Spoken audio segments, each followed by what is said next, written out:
Hey everyone, welcome back to my channel. It is God's Magic and I hope everyone's doing good today. So today we are talking about 1 Kings 11 and let's get started.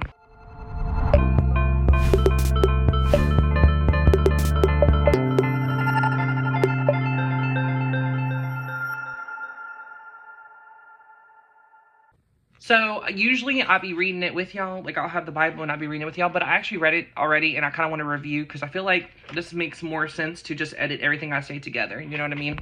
So anyway, to get to the story, Solomon turns away from God in this chapter, okay? I was very like, when I was reading it, because I'm just like, God gave you all these things. You didn't pray for selfishness. You prayed to learn how to do these things correctly through the Spirit of God. And then you turn away years and years and years later. Like Solomon was old by the time he turned away, right? Okay.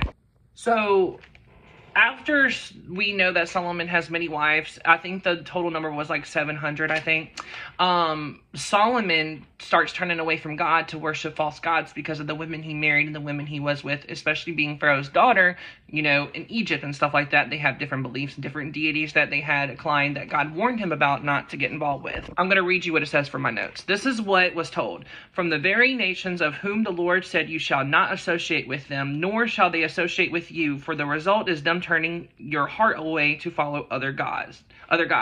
And Solomon does it anyway. Okay, Solomon's like putting his all into this kingdom, putting all into helping people, putting all into these women when his goal was supposed to be king, where he was, and to honor God and follow his statutes, because he already built a palace, a house for the Lord, mind you. This man had built so much to God, and he built it up from the ground and up, and we even went through it together. We went through where he like put his house and where the house, the temple of the Lord was in his house, everything, how he built it. And then he decides to turn away from God years later.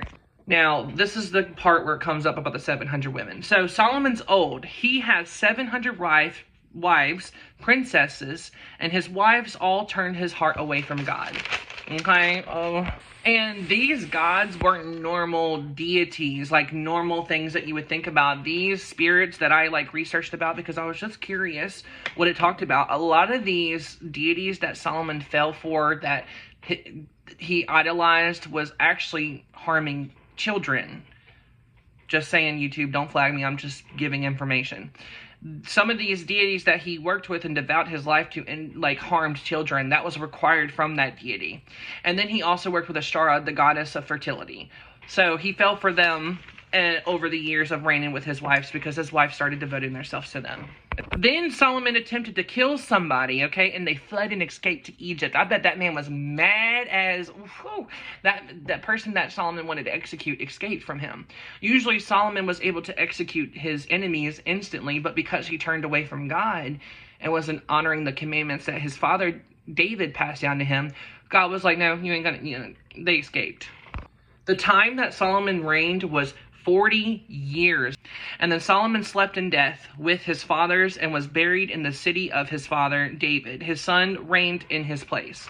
So to end this video, I think it's crazy how much that this man put in forth with God, and then he turned his back away because these women were seducing his spirituality into a spiritually dead coma. That's what I like to call it, because he lost his connection with God and then went against him by false gods. So I hope this story made sense. I hope you enjoyed this little story. I've been thinking about doing new videos and how I do it and somewhat. So I will see you guys on the next video, and I hope that the next chapter is better and we find out what's going to happen, because King Solomon is gone now in chapter 11, and his son is reigning right now. So when we get to chapter 12, it should be really good. All right, I will see you on the next video. Bye.